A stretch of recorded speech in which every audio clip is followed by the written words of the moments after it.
Known to many of you from the Anderson Centre. Many of you will go to the Anderson's days around the country and see him analyse the industry. He's come to talk to us today about resilience, and I mentioned it earlier on. I think resilience for the arable industry is becoming an increasing area of concern, and we asked Graham to give us his thoughts on that subject. So over to you, Graham. Thank you very much indeed. Good morning to you, ladies and gentlemen, and thank you to the HGCA for inviting me to present this morning's Grain Market Outlook Conference. The topic that they've asked me to talk about this morning is on resilience in agriculture, the cereals sector in particular, of course. It's a timely occasion to talk about resilience, as Jack introduced this morning, after the extreme weather conditions that the industry has worked through over the 9 months of rain in 2012 and then the cold snap we had in the spring. And also, of course, the impact of the Horthgate saga that was featured, we saw particularly obviously in the red meat sector in the spring as well.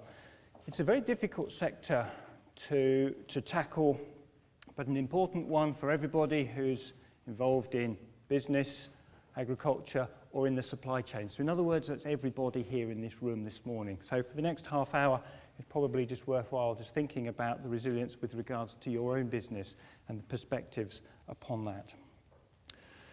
So for the sake of this morning's paper, we need first of all, obviously, just to think about a definition of resilience.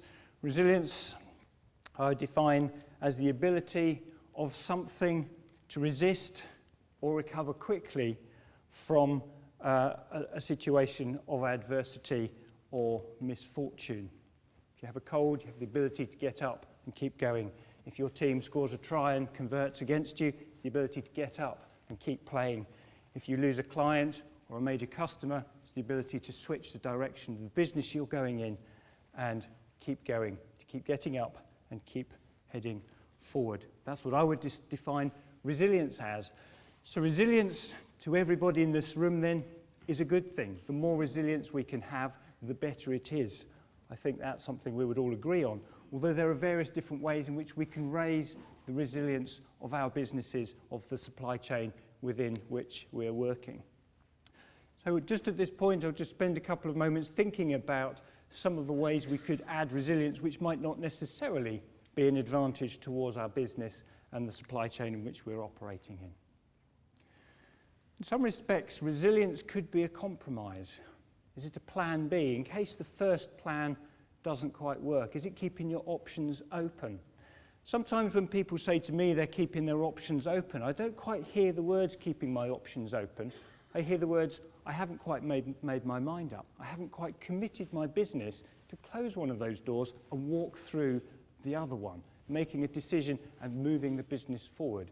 So whilst keeping a plan B in the back of your mind, or have something prepared if the first plan doesn't necessarily work, is a good idea. It will raise resilience. It could also hold back the development of the business and where you want to take it. Could also be a cost. There are several people who are more than happy to take risk off your hands. You can sell them, or they will buy. You can buy them, pay them to take risk for you. You could offset all sorts of risk from your personal life, from your business, from anywhere you like, and they will take it from you. They're also very good at taking money out of your business as well. Insurance is not cheap, of course, but if there is a risk which, even if the chance of it happening was very slim, was to break your business, ground you, then it's probably an insurance worth taking. For example, I insure my house from the risk of it burning down, but I don't insure my car tyres. Other costs which we might think about as well is stocks. We can raise our stocks. That extra bit of stock in the processing operation, for example, just in case that Saturday morning delivery lorry doesn't arrive, will keep you going throughout the course of the weekend. That extra bit of horsepower on the farm, just in case, if it rains at the wrong time, then you can be up and running and covering hectares more quickly than otherwise you would have otherwise been able to do. It gives you greater opportunity, it gives you greater flexibility, but the cost of stocks, as we all know, is very great. Horsepower is expensive, extra grain in a barn is expensive as well. And it introduces us to the risk of other hazards as well. If you reduce one risk, if you become more resilient in one area of your business, potentially it could raise the exposure to something else. You might decide to maybe split your business and enter a different enterprise, maybe start dairy farming because the volatility in the cereal sector is too great for you. Then all of a sudden you're exposing yourself to another commodity market, the milk market as well. Resilience, you're exposed to that risk at the same time as well. We might just stop and think about perspectives at this point as well, though. If you were to look at your business from different angles, maybe from the perspective that your clients or your customers look at the business, you might see it from a different angle and see different risks, different hazards, and different ways in which you can raise the resilience of your business. For example, this year, I've noticed several farmers have actually been changing the way they're creating their rotations. I don't know if you have noticed as well, but I see an increase in the number of people who are thinking about the strategy of their farm rather than simply the financial performance of it. Increasing the harvest period for next year, so planting maybe some winter barley, maybe some spring pulses, for example, something like that, so that if it does rain in August or during when the combine is normally running, there is still time to keep that machine running and get greater value out of it for a longer period of time. However, of course, at the end of the day, resilience, whatever strategy we take to raise it, is necessary, and that one advantage on the right-hand side well and truly outweighs anything on the left-hand side. There is the key advantage of staying in business. Let me just think about a particular farm situation just for a moment. Loam Farm, any of you who have seen any of the Anderson's research work will know we keep a series of model farms. This model farm, Loam Farm, is a large arable business, 600 hectares, and because it's a model farm, I can pick it up and put it in any part of the UK. And I've just put it into Gloucestershire for the sake of argument this morning. Gloucestershire was a very wet county last year in 2012, from April through until Christmas, and it was a very cold piece of the world to be in March last year, this spring rather, as well. So not particularly conducive for growing high yields of arable crops. I'm going to put up there the return per hectare over a long term, since 1991, for the whole farm business. It doesn't show it on the chart, but when we first put the budgets together for 2012 and 2013, they created pretty much a straight line from the returns in 2011 through to 2014. That drop for 2012 and 2013 together accounts in broad terms for £200,000 of lost profitability, simply because of the change in weather and the adverse impact that had on that one farm business. It doesn't take account of the change in the price of the commodities. But have a closer look. The loss in profitability in 2012 and 2013 actually hasn't been so great. If you take it back over to the end of the 1990s and the early noughties, there were 7 years when this particular farm business made lower profits, and in 1 year, 2 years, no profit at all, simply because the commodity price, the wheat and the oilseed that this farm was growing, were exceptionally low. Did we see any exits? There were few, but not many. Not many farm businesses actually exited the industry, even in that period of low commodity prices. And so in 2012, 2013, whilst there are still issues to roll through, and farmers do have issues to tackle, balance sheet and particularly liquidity issues, there aren't many businesses that we're going to see disappearing. Why is that? How come the resilience of the farmer has been so great? Well, if you look at the Farm Business Survey data, this is for England, but it's representative of the whole of Great Britain. For the cereal sector in 2011, look at the previous slide, 2011 was a good year for cereals farming.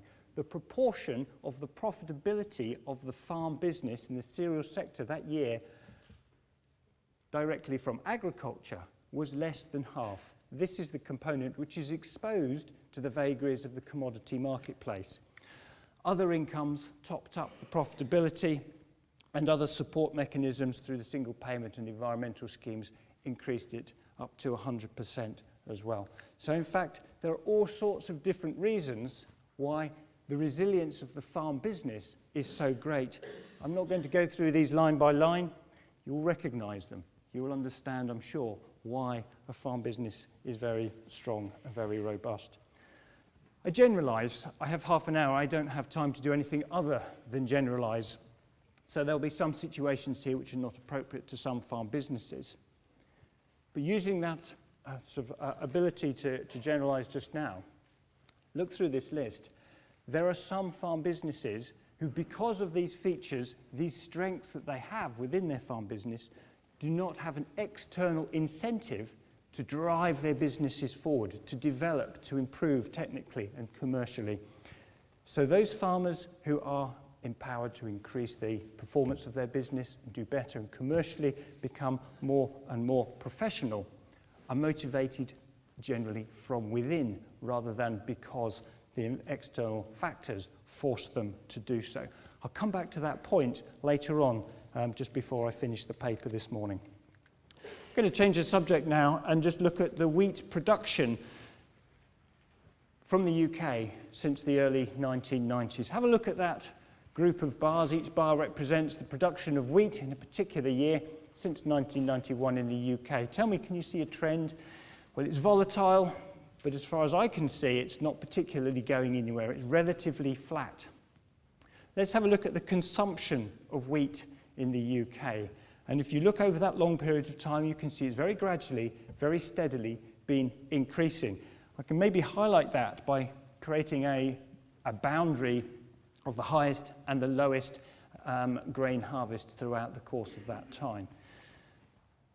Domestic usage started and it was beneath the lowest production level, and it's now halfway up through that green bar. So even in, shall we say, a normal year, we get into the stage where usage is going to be matching the production of wheat in the UK. Very simply, here's a chart which explains where the consumption of wheat has been increasing. I won't dwell on that. You can examine that in your own time. But I want to spend a little bit more time just understanding the implications that that might have with regards to trade. Here's a line which explains to you the imports of wheat into the UK. I'm only dealing with wheat for the sake of timeliness this morning, ladies and gentlemen. But have a look at that. Maybe take the peak in 2012 and 2013 out. Other than that, it really isn't making much of an inroad. Look at the exports. The exports of wheat. Again, there are peaks and troughs. I ask you in your mind's eye to take those peaks and troughs out. See if you can identify a trend line. The trend line. I think you'll see it's on its way downwards. And if you then extrapolate that by a few more years, 4 or 5 years further on, see if you can see what you think the relationship between those two lines is going to do. If this trend continues, even in a normal year, notwithstanding the weather that we've had last year and so on and so forth, we could be seeing those two lines touching, and if it continues, therefore, overlapping. So what? What does that matter? Well, the processors, the wheat processors in this country, have clearly been good at adding value to commodity. They've taken, pardon me, to the farmers, it's a low-value commodity without any particular value added to it. Taken it from a commodity, made it into a product, and sold it at a higher value. That's got to be good for everybody in the supply chain, particularly if we're continuing to do that more and more. What's the implication with regards to the farmers or the rest of the supply chain? Does it matter? After all, last year, throughout the last 12 months, we didn't really notice the problems that the processors has had with regards to accessing their wheat. They picked up the phone to contacts they had in Rotterdam or Rouen or wherever and simply bought in more wheat. We didn't notice. And that is a fantastic thing with regards to the consumer, because the consumer did not notice the toil that the farmers went through in order to provide the wheat, to process, to make into a product for the consumers to sit at their breakfast table and enjoy. Had the consumers noticed that, then we could potentially all have had a problem to deal with. So we need to embrace trade, and we need to be grateful that actually importing wheat can be a good thing, even though I know there are some people in the farming community that see it as a threat. It keeps the processor fed, and therefore it keeps the consumer supplied as well. We don't want the consumer to notice necessarily there is a problem. But just hang on a minute. Ideally, and again I'm taking the liberty of generalizing here, but I put it to you that the processor in the UK would rather use UK domestically grown wheat. There might be all sorts of different reasons. Again, I'm not going to go through them line by line, why there might be, and there will be others on top of the list that's popped up behind me here. But there's evidence to suggest that given the choice, they would use wheat that's being provided from the UK. Listen to what the supermarkets have been saying. Chief Executive of Tesco's at the NFU conference was saying he wanted to increase the amount of food coming from the UK farming community. Exactly the same happened the week before last. Chief Executive of Sainsbury's, Justin King, was saying the same thing.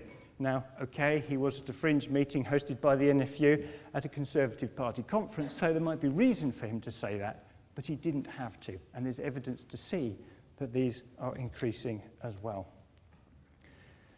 Now, all these here are actually, to be honest, fairly marginal.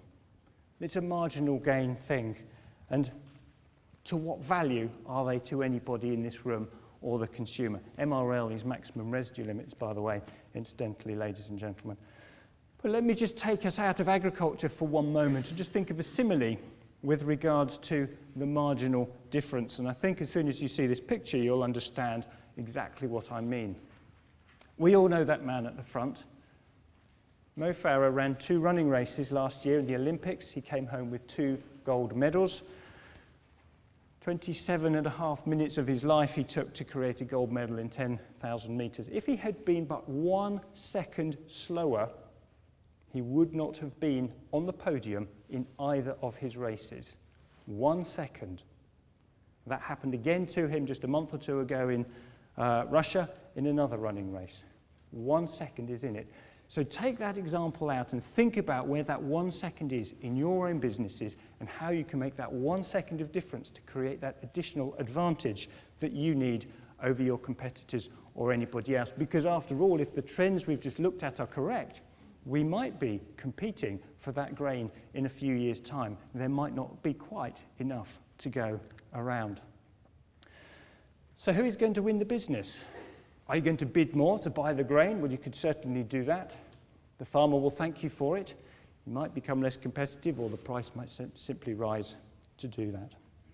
You could change the contract. You can make it more flexible, more two-way. And these things are happening already anyway, so I don't need to go into the details. But let me point out as well that businesses don't trade with businesses, people trade with people. So there was a line on the previous slide about creating a greater relationship, having a smaller supply chain, being able to actually know who you're doing business with, who is supplying that commodity that you're going to take and turn into a high-value product. That is worth quite a lot to a lot of people who have valuable brands, a lot of them represented in this room today. I was with a farmer just yesterday, and it's worthwhile just thinking about the example, because he was explaining to me, he lives in Leicestershire, you might be able to work out who he is supplying, but he was explaining to me how he's changed his rotation and he's changed his cultivation practice simply to meet the requirements of the processor that he is committed to supplying. Mycotoxins are the key thing that these guys are very focused on, and he's doing everything he can to keep that level to a minimum. That is some fundamental change to a business structure in order to meet the requirements of a customer. Now, there's 160,000 farm businesses in Great Britain. Roughly 60% of them account for about 4% of agricultural output. Take those guys out of the equation. Take out of the equation those who don't actually produce grain or to trade any grain to the marketplace. Take out those who don't use substantial or significant amounts of inputs for the input providers in the room this morning. Take out those who have decided to contract out the farming process and therefore a certain amount of the decision-making that is undertaken in the farm business. Take out those who have decided to delegate the decision-making process to farm management companies. And I put it to you, we're left with not far more than 10,000 decision makers in the industry producing the grain, 90% of the grain in the UK. Those people in green, the large farmers, are really important. You know who they are. These figures, incidentally, are not from a survey, they're just from anecdotes and estimates and thinking about the industry. However, I think they reflect the fact that the vast majority of grain is coming from a decreasing number of farmers. If we're going to be short of grain, then those orange guys are going to be quite useful as well. We need to know who they are as well. 16% of farmers in the UK, in England rather, could well be disappearing from the RPA's radar come 2015, simply because they're too small to receive the single payment as it turns into the basic payment scheme. With that in mind, and thinking about the first comments I was making with regards to the initiative and the incentive for a farmer to become increasingly professional, have a look at this slide here. It's DEFRA data looking at the performance of farms in terms of their own businesses, the output per £100 invested. This is a chart which demonstrates the whole of agriculture throughout England. It's the same for the cereals sector, except the cereals data, seeing it's not quite so significantly robust because there are fewer samples, but it's the same sort of thing. The farmers that are in this room today, I would have no hesitation, are heading towards the right-hand side of this chart. They are pushing their businesses forward. They are eager to develop their business as far and as fast as they can.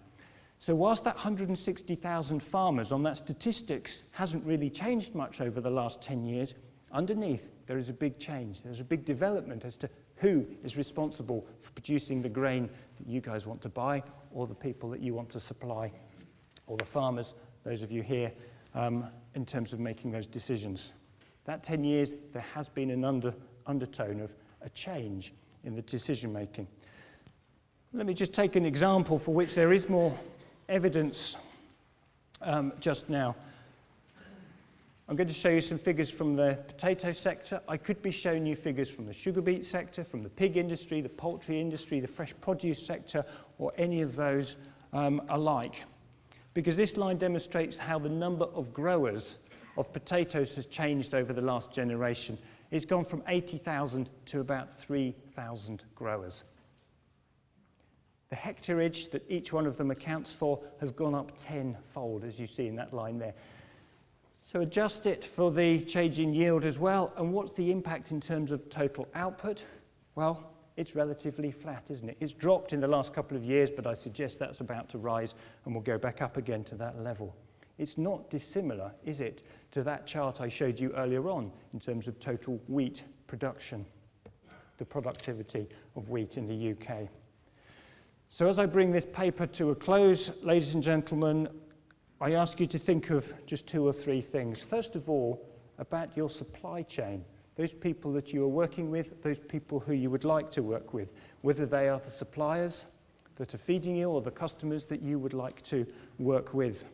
Make a greater effort to understand not just the implications with regards to the business that you need to deal with, but have a greater empathy towards the larger side of the business.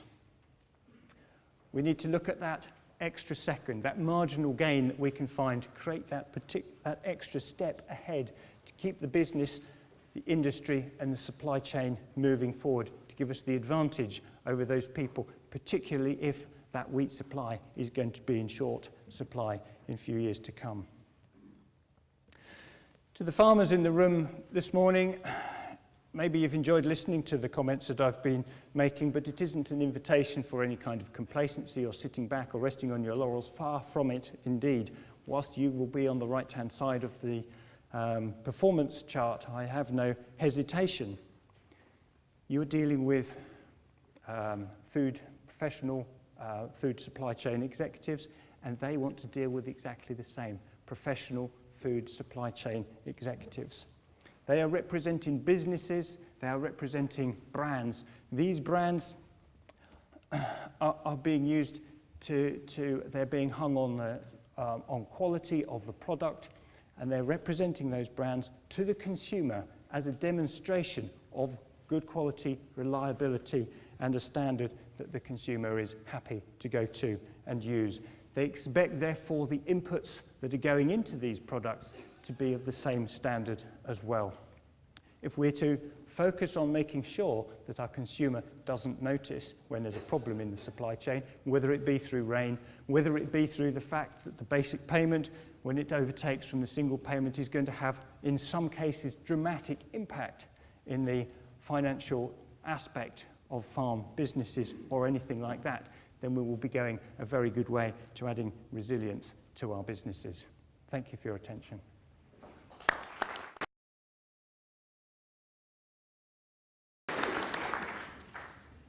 Thank you very much indeed, Graham. We've got time for a couple of questions. Questions from the floor. Can I see any arms? Yes, one there.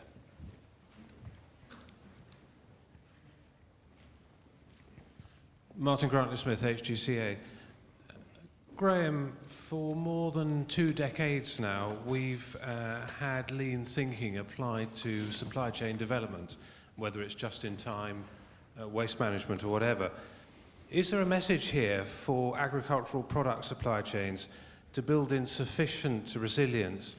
And do businesses higher up the supply chain understand this sufficiently? Thank you, Martin. That was a good question. It picks out a point with regards to the importance of the people who are buying grain and then processing it and identifying exactly who they want to supply their grain for them is always going to take a resource, and it's not a cheap resource. The grain buyers and so on, if they are going to if they can identify more precisely who those farmers are and who they want to work with, then that's a good way, I think, of keeping that cost very channeled and very focused, rather than the extreme, I guess, is 160,000 farmers. The other extreme is a selection of the 10,000 farmers who are actually producing, hopefully, exactly what the consumer is wanting to provide. And with that flow of information, a clear explanation of exactly what is required from the farmer, not just in the contract terms, but also in having that discussion ahead of time and knowing who each other are. That's a good way, I think, of keeping that cost focused and therefore being able to earn value for money, shall we say, from the process. Any other questions for Graham? Right, that being the case, thank you very much indeed, Graham.